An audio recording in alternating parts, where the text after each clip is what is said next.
Welcome to the symbolic lodge of conversation, where consciousness and curiosity interweave into discussion. This is All Square Podcast. I'm your host, R.L. Franks, and today's guest has been a Mason for over 30 years. He's a practicing lawyer in the area, and his take on Masonry is very insightful over the decades that he's been serving the craft. We're going to get to know illustrious brother, Doug King. Doug, thank you for being on All Square Podcast.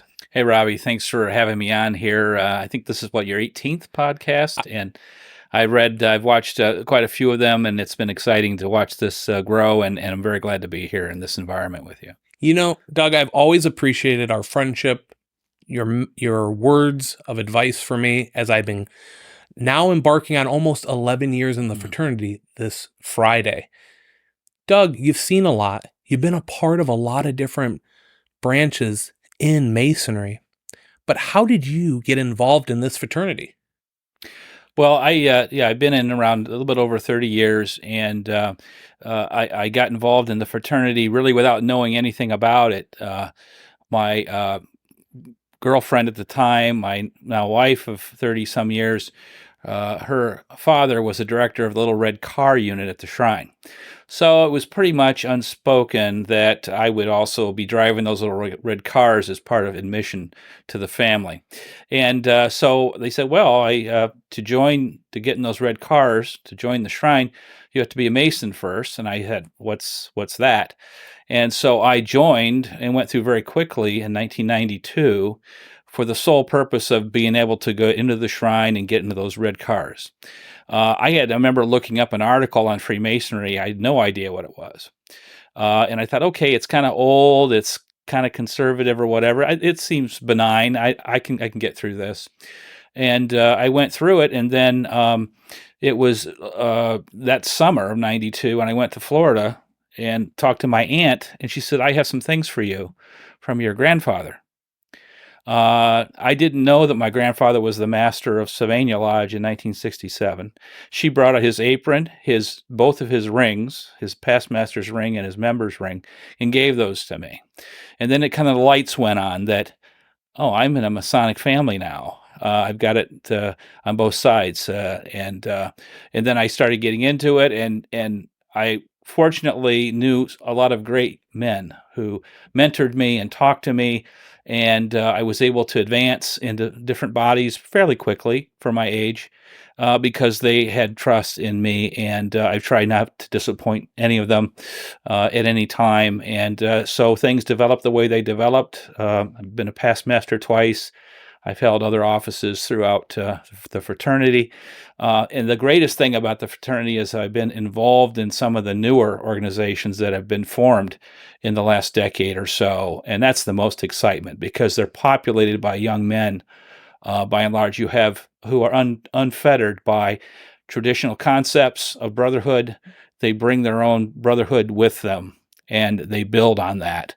And it's a wonderful and heartening thing to see. So you joined in 1992, right? Yes.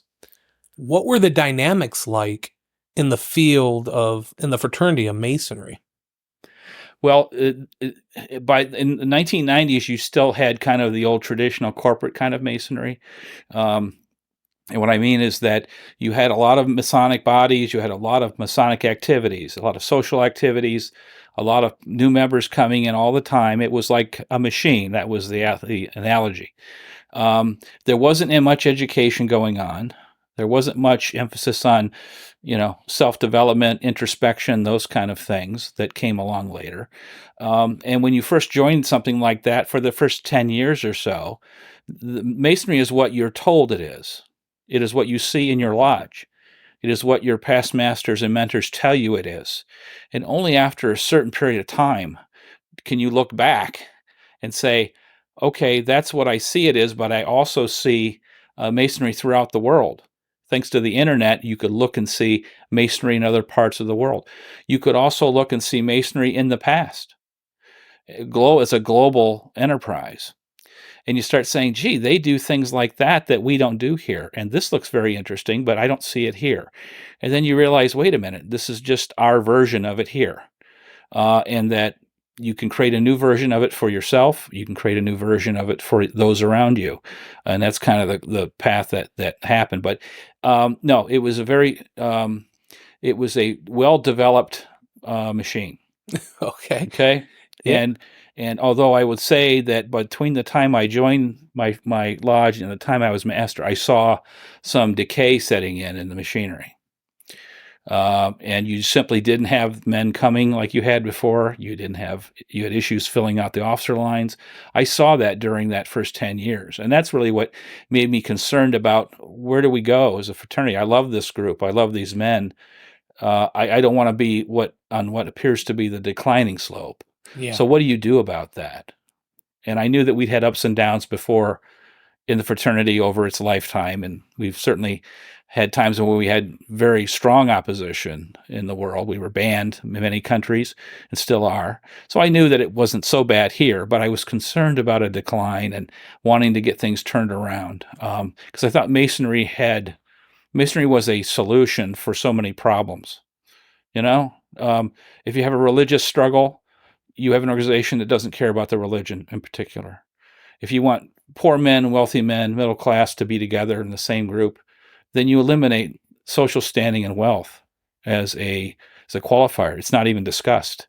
It's an equalizer among men that allows men to be men and push aside all the stuff they have to deal with during their work lives and during their family lives. They get to focus on quintessential manliness in an environment that's safe, where men listen and they care and love them. But how do you turn that narrative of decline around? Or is it necessary for this fraternity to shrink or decline or be in this declining fashion right now? Because we've talked in the past on episodes, there was 2 world wars that really turned this society of the fraternity into our society into a worldwide fraternity. People wanted to find that brotherhood. They were more about the fellowship and camaraderie. Education kind of took a back seat. How do you turn that around in today's society with everything going on in people's lives? Yeah, that's a great question. You've probably heard of the old story about the English artillery squad out in the desert in World War II, and I have not. they're all set up. It's a 12-man crew, and everybody's doing something, right? Loading, aiming, whatever. And there's the 12th man standing there, just standing off to the side by himself. And the colonel comes up and says, "Hey, what? I see you're setting this up and you're doing well. What's this 12th guy for?" "He's there to hold the horses." Well, there were no horses anymore to pull gun carriages around. The tradition just kept rolling along. We need that guy. He's the horse guy. We can't get rid of him, and it doesn't cost us anything to keep him there. So there he is. So when you get to the point where you're running decade after decade of the same kind of thing, I think what I thought was, well, let's go back to first principles. Let's go all the way back to 1717 or farther back and look and see what the creators of the craft wanted it to be. Who did they want it to be for? So let's return to the past and reinvent and rediscover who we are. And then we can look at what we do now and say, okay, this is in line with ancient things. This is we're doing this exactly the way they did it hundreds of years ago. Wonderful. But this thing over here that we do, this is something somebody cooked up some other time, and it doesn't really fit. So we can probably let that go. So you have to be able to, divide the chaff from the wheat, Masonically, because everything you do isn't necessarily good, even if it doesn't appear to burden you. If it doesn't support your mission and your core values, you probably want to get rid of it. So the process for me was, let's examine what's core about Masonry that we need to keep. And then the other stuff we can, push aside and deal with later. But let's strengthen those core values. Because Masonry is all about core values. It's essentially tenets, core values for life.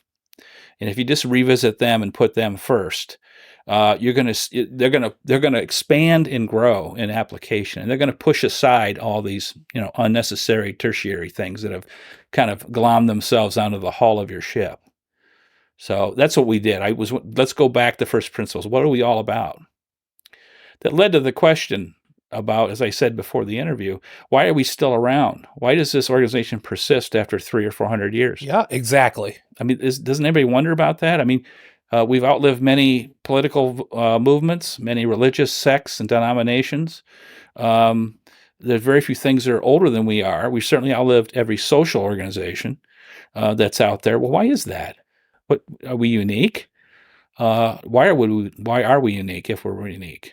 Well, I think it comes with our philosophies and our principles and our traditions that we hold so closely. It's those going through those same steps that men before. I mean, I think that's what brings us together. We both, unfortunately, non-Masons won't understand that, but we both understand our journey and what our journey has entailed. Mm-hmm. Some lodges fail in that, but the Masons who are involved, the passionate Masons, understand that. I mean, you've been in other states, probably in other countries, and met men, and you already know who they are once you're able to talk to them in a way where he is a legit Mason, right? Right. Yeah. You talked about this concept of the organism of Masonry. You want to go into that more? Yeah, it's just a kind of a concept I've been trying to kind of work with, and it's not a completed idea and anything, but it seems to me that the lodge is an organism. It has lodges. This may be heresy, but they like anything living. If it doesn't die, how do you know it was ever alive? That organizations of every kind have arcs, cycles, beginning, ends, etc., and hopefully rebirth. But they have to have if they're static. Nothing's static. So if they think they're static, then they're probably not. They're probably actually in a downward decline. That's the static kind of idea I was talking about with a lot of lodges when I joined. They did the same things every year and did them fairly well. But and the organism concept for the lodge applies also to the individuals in the lodge. So lodge is just a symbol of the members and vice versa. Microcosm, etc. So if you want to say, okay, a lodge can't be static. It has to be developing and trying new things. It has to keep growing. Same thing with the members. We have a chamber of reflection we've been using in our lodge for a number of years. And then one of the components is that the member, before he starts his work, before he takes his first degree, he goes into this and he's prepared. And part of the preparation is that he has to answer questions. It's a testament. He has to answer questions that we give him to write out that reveal where his thoughts are, what kind of person he is at that time, at that moment. And we keep those questions. Now, in 5 or 10 years, we'll bring those out. And we'll ask him again, 5 years ago, before you were a Mason, these were your answers to these important questions. Would you change any of those answers now? So it's a way of measuring the arc in your own development. And I tell guys, if you really want to get an honest appraisal of whether Masonry has made a difference to you, ask your wife. Ask your wife. Ask your wife or your significant other, someone who sees you 24/7, the good, the bad, the ugly, who sees you at your worst and at your best, and then ask them, am I a better man because of my becoming a Mason? I think that's sometimes, I think you can, with some women, you can hit that, or significant others, you can hit that right on the head, and they'll see it by the actions that this fraternity preaches on. In other ways, especially in today's society, I think a lot of women are not educated on our fraternity because we may have lacked in having our members be able to talk to their wives because they feel like they got to keep everything a secret. I bet you've heard that after somebody went through their entered apprentice degree, they went home, their wife asked them, well, what happened? I can't talk about it. Not the best approach when dealing with this new thing of the fraternity with your significant other.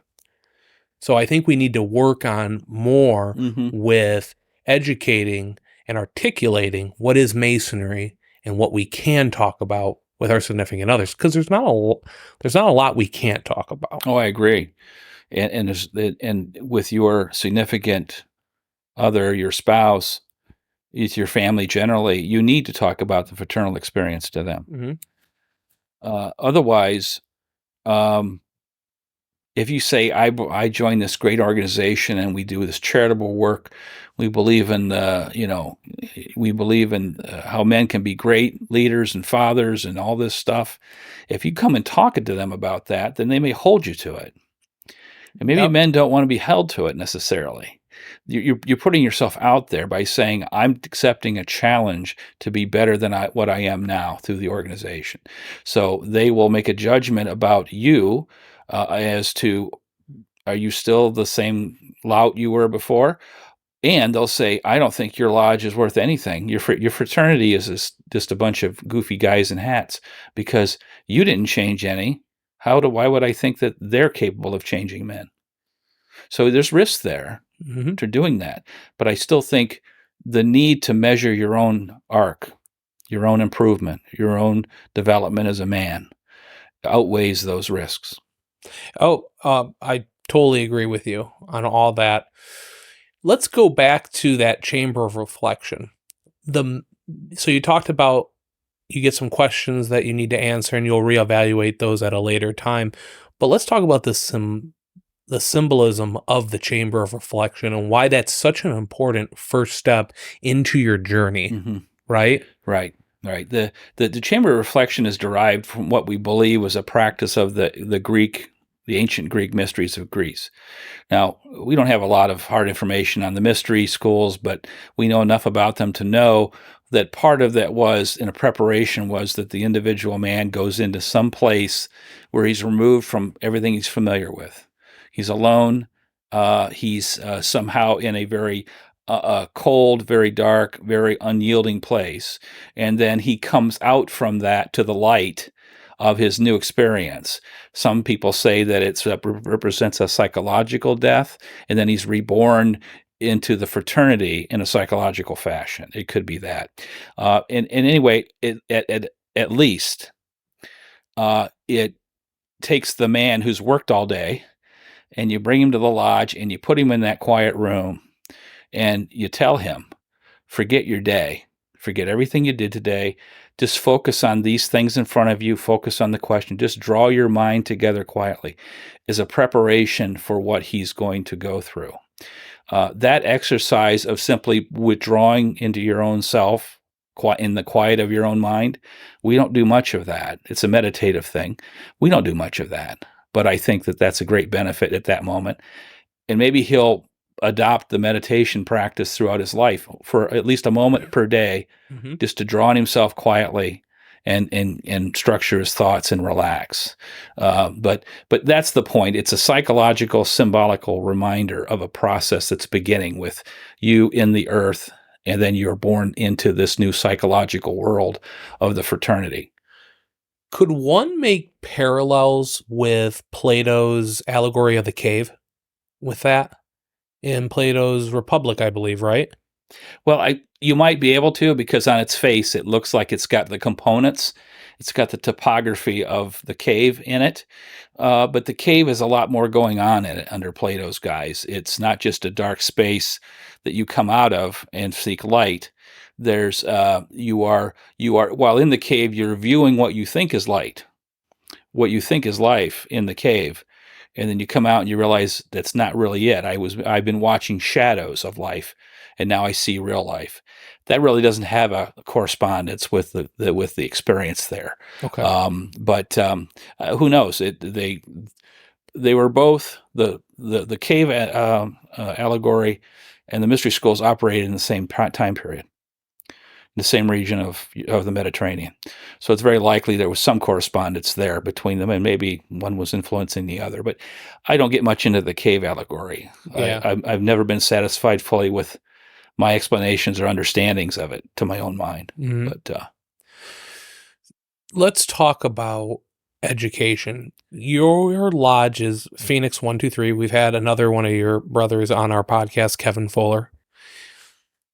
I see from our friendship, from attending your lodge, you guys really take a stance on education and providing that to men who are looking for that in today's society, in a place where they can dwell and talk and have conversations, create presentations. Tell me more about your lodge's dynamics and what you guys are doing in Phoenix. We were blessed with a lot of young men who were willing in the past 15 years or so, a lot of young men who were willing to take that up and were willing to do the work that education requires. And our education isn't necessarily lectures or formal papers. It is more like, hey, this is an article I brought in. I read it. These are my thoughts. What are your thoughts? And then you have a conversation. And that's what most of our education is. It is coupled with the Grand Lodge programs on the structures and things like that, basic symbolism. But the goal of education, I think, is I want to know what you're thinking. And you may say, I don't know anything about this subject matter, but I said, just listen to it. And then in your mind, you're a Mason now. There's something in your mind that you've picked up, even as a young Mason, that'll allow you to respond to this genuinely. So just think about it and do it. And no one's right, no one's wrong. We come out with something that's unplanned, but it's a wonderful takeaway. The education, to my mind, is where we gather in lodges. We have to have a group effort. You have to have a group of officers to open a lodge. One officer can't do it. Why is that? Why do we have a collective effort to open the lodge? Well, there's lots of reasons for that. But there's also, in my mind, a collective group for education. And a group of men who are different in backgrounds and personal preferences. They all come together as on the level, so to speak. And in that environment, I think that's a perfect environment for learning. From the guy who knows it all to the newest guy who really doesn't even know what's what. I think that environment of acceptance and love between those men is the best teaching environment there is. And we're not talking about mathematics or hard science. We're talking about my understanding of myself and my world. It's a very, very hands-on topic. Everyone has an opinion about themselves. Everyone has an opinion about whether they're the person they should be, or their shortcomings, or how do I live a life that makes sense? Those are eternal questions. And those are essentially we try to give the answers to those questions through the various education topics. So men coming into your lodge or into lodges should take a very individualistic approach to themselves and how to apply this. Yeah, it's, as I said, it's Masonry is a project of self-interest primarily, not group or collective effort. I think properly understood, in my opinion, it's a mechanism for the improvement of the individual. And everything the improved individual does from that point on, collectively, family, society, marriage, government, that's a derivative of his own development.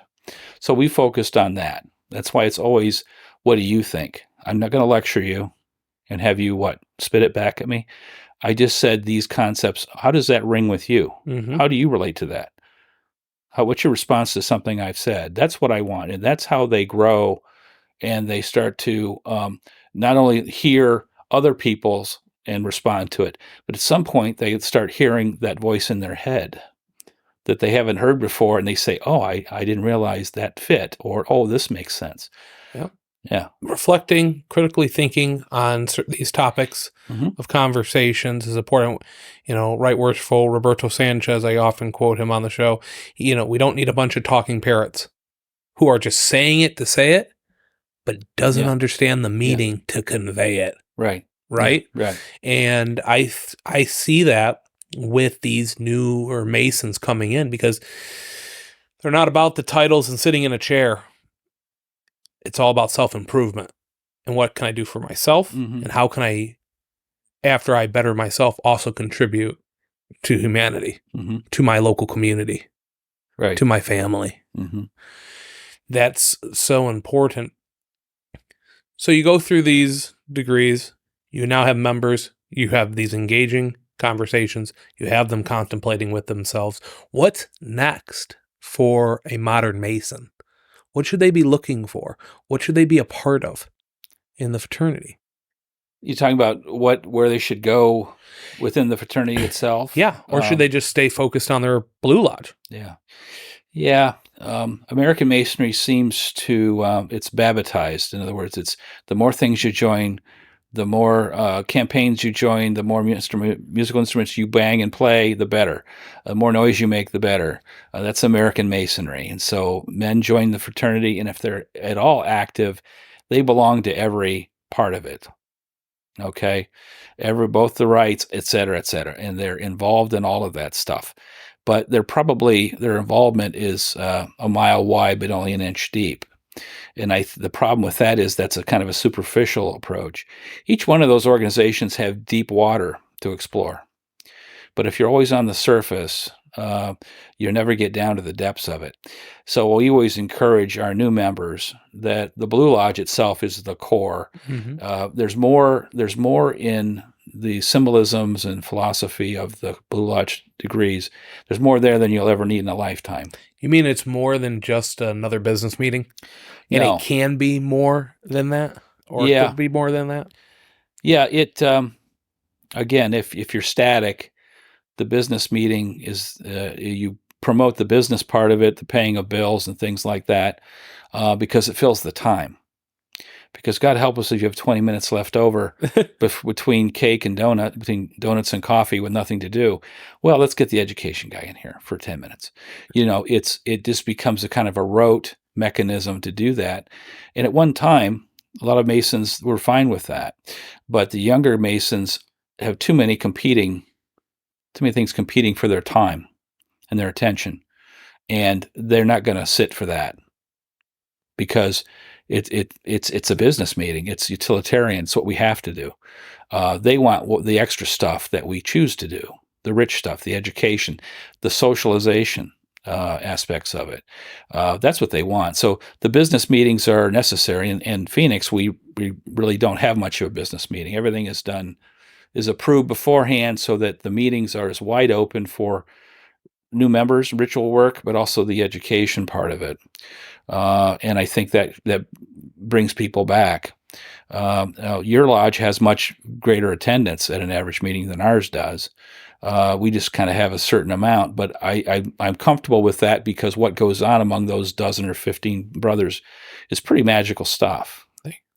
There is some interpretations of the ritual that when you open your meeting ritualistically, that you're kind of symbolically standing in heaven. Heaven. Yeah. There's no east or west, there's no north or south. Even time itself, there's no time in this space. And so when you create this special environment where everyone's a brother, where there's no strife, there's no discord, there's pure harmony, like heaven might be. Mm-hmm. We create that space for every meeting. That's not the business part. That's just we create that space because we're going to bring new members in. We're going to have education in this rarefied air of this special spot. And is it just psychological? Is it spiritual? That's for each member to decide what he thinks is going on there. But that's what we were given, the process of creating these spaces twice a month. Yep. And we still do that. That has not faded. That's not been skipped. I would submit a lot of men don't understand why we open and close the way we do.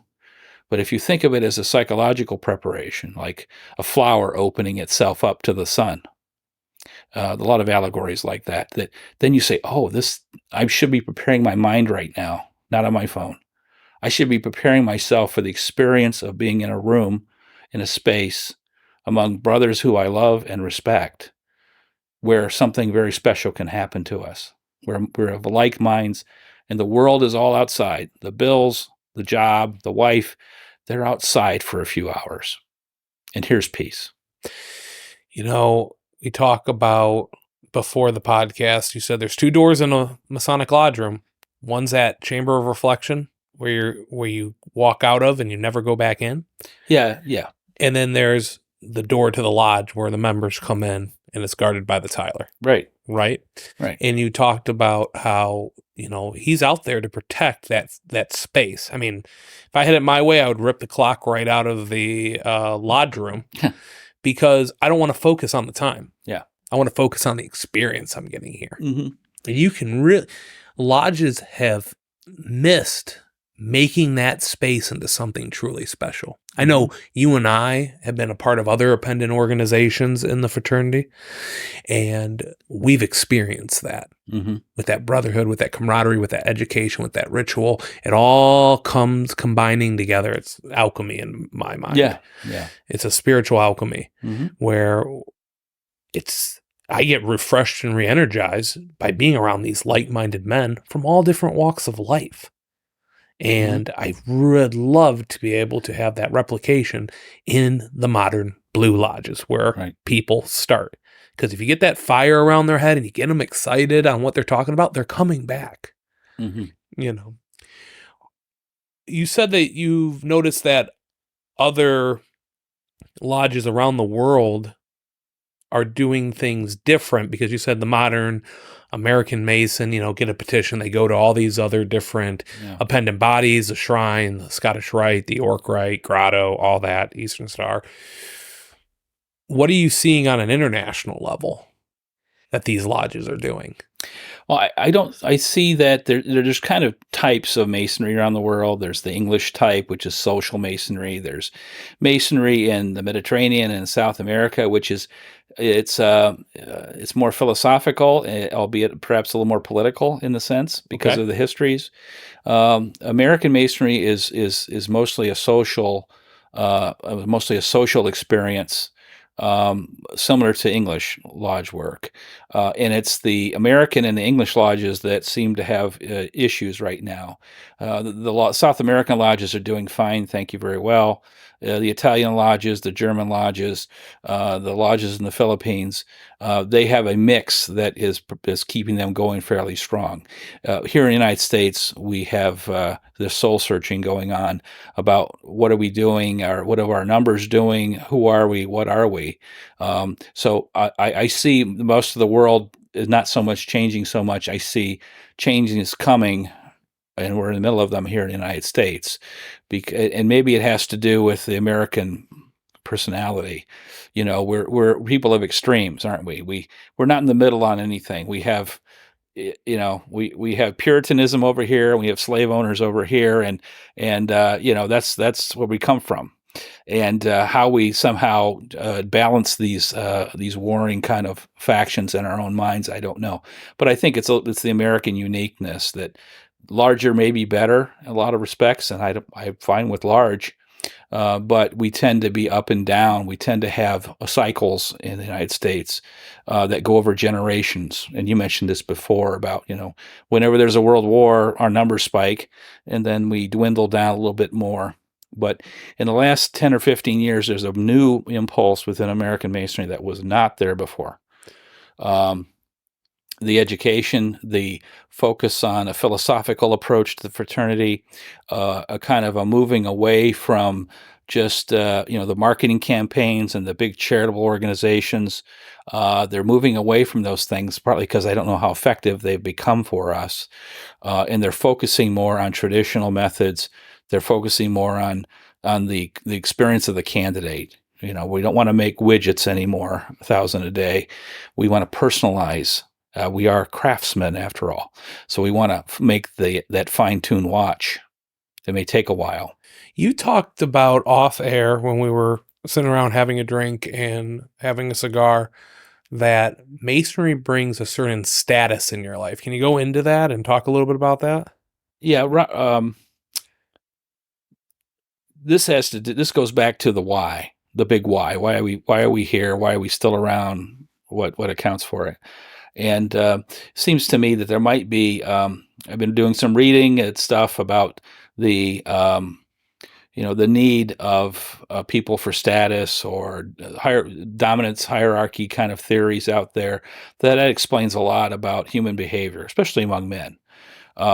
You want to have status as a human being, as a man, and you get status by selling more widgets, making more money, having a better car, better looking wife, big house. Those are status things, and it's okay to do that. That's who we are. Because the more status you have, traditionally, the more likely you will survive the next winter, or you will not be killed by somebody breaking in. So it's evolutionary in a way. Status yields direct results to prolong your life and improve your chances to reproduce and so on. So if status is that, I thought maybe the purpose of Masonry is to provide status to all men. You don't have to have money to be a Mason. You don't have to come from a family to be a Mason or be related to a king to be a Mason. You don't have to belong to this group or that group.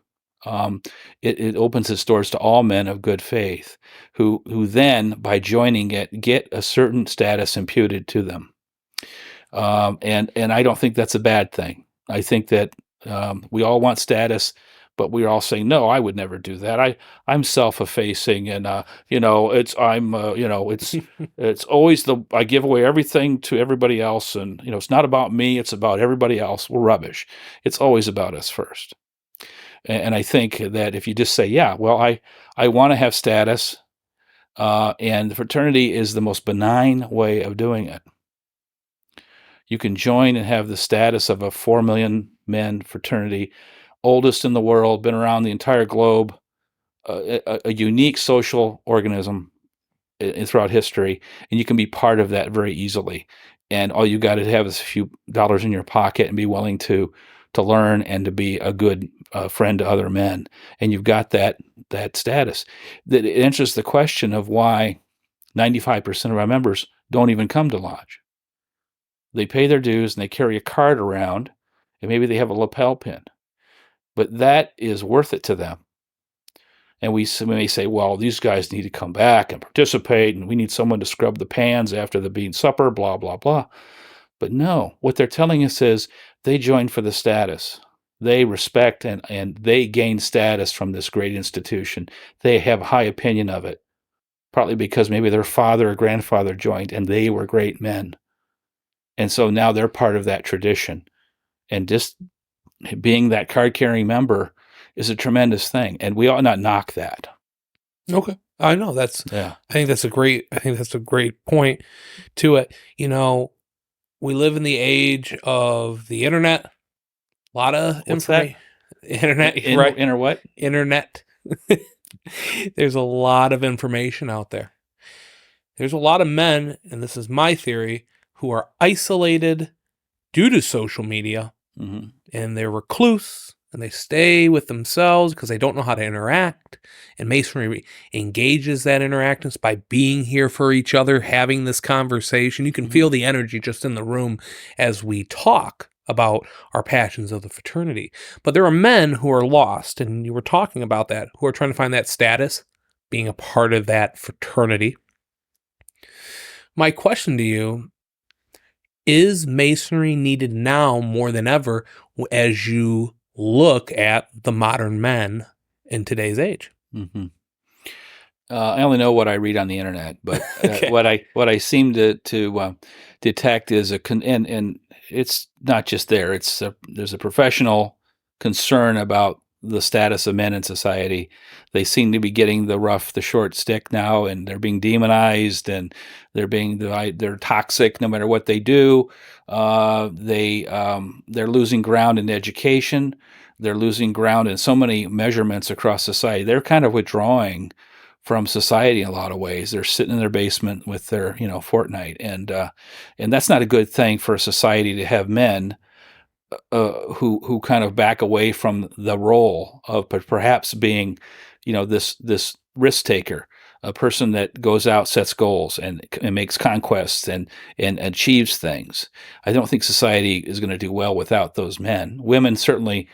That doesn't mean that they can't do those roles, but I think you need to have both sexes pulling at the rope to do that. But yeah, I wonder why. It seems to me that Freemasonry offers something that every man would be interested in doing. There's nothing about it that a man has to give up to join. He doesn't have to stop believing in one thing to join. He doesn't have to be wealthy to join. He really has to give up nothing except some time, and basically time to be there, to learn, and to be incorporated into the organization. What do you think about these religious institutions who talk bad about the fraternity and say they're devil worshippers, they're Satanist, and they spew all this hatred to their congregation to negate them from knocking on our doors. Why do you think, where do you think that started, and why do you think that's so prevalent in today's society? And it's not just religious institutions, it's other organizations as Yeah. well. Yeah. But I see it more with some of these faith-based backgrounds. Yeah. The first papal bull was in 1735 against Masonry. And it wasn't about the ban, was not about anything to do with us at all, about a ritual or anything. It was because we were meeting in secret, and you weren't allowed to meet in secret. If you met in secret, you must have been plotting against the king or the bishop, and that was the nature of the prohibition. And it's obviously expanded now to include religious aspects, and I see that stuff too. We're always going to have those oppositions. They're always going to be there because they're driven from ignorance. And so what do we do with that? We can't stop that. But what do? Is we listen to that stuff from time to time. We listen to it a little bit. And then we listen and say, wait a minute, are they right or are they wrong? Are we a religion disguised, something like that? And then you could say, wait a minute, no, we're not, because. So it can be a tool to self-measure ourselves, to test ourselves, to make sure. And to make sure that, to say that, look, they say that we're not good for society. Well, are we good for society or not? We have to ask ourselves that. Are we collectively, as a lodge, good? As a fraternity? Am I good for society? So if they're going to criticize me, you listen to your critics, because they can be your best teachers and taskmasters. Okay, I'm going to prove you wrong, and this is why. Or maybe you're right in this respect, and we need to improve. So we use that. We can't get rid of them in the age of the internet. It surrounds us. It's like the air we breathe. But we can still simply use them as reminders and as teaching tools to improve what we do. You talk about education, where I'm noticing in today's society, there's a big spiritual movement, Wiccan, esoterics, hermetics. So much stuff is out there for the general public. And I think men are looking for those philosophies and those kind of studies. And you believe that we are the most educated that we've ever been as a society. Mm-hmm. But how do you navigate through the hermetic arts, the esoterics, the occult in the traditional sense of hidden knowledge? How does one navigate through that in today's society?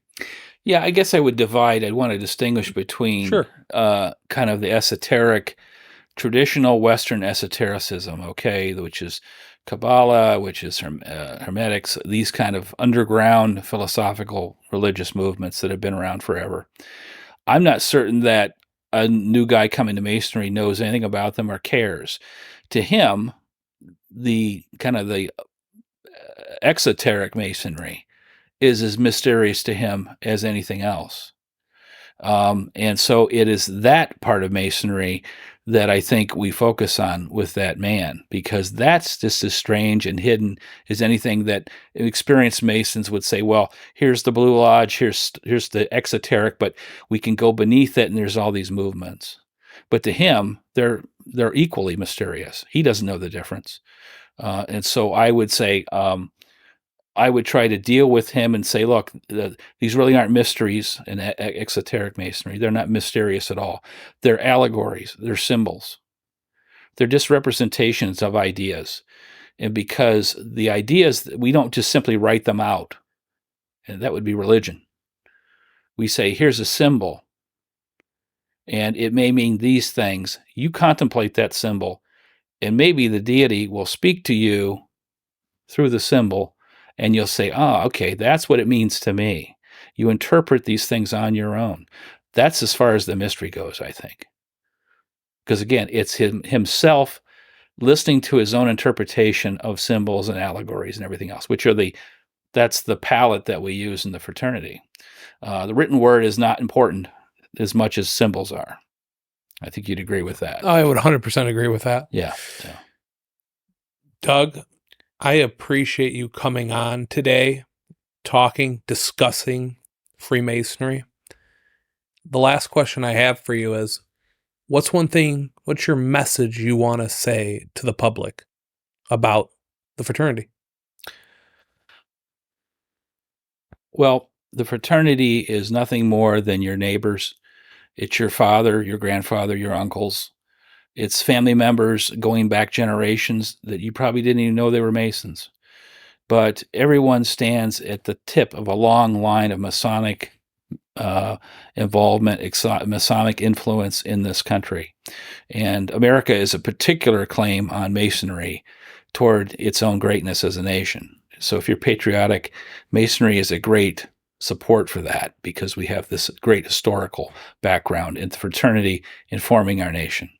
But it is no different than, let me put it this way, list the 10 best attributes or virtues that you expect from men in society right now.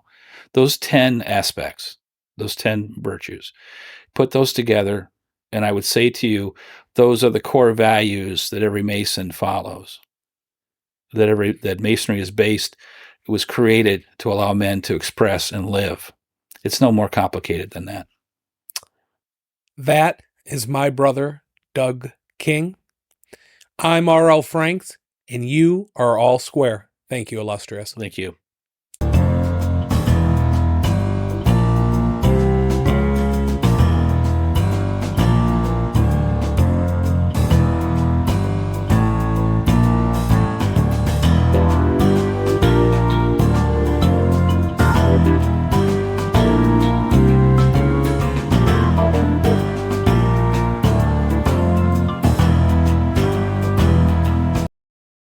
Hey, R.L. Franks here. Thanks again for watching today's episode.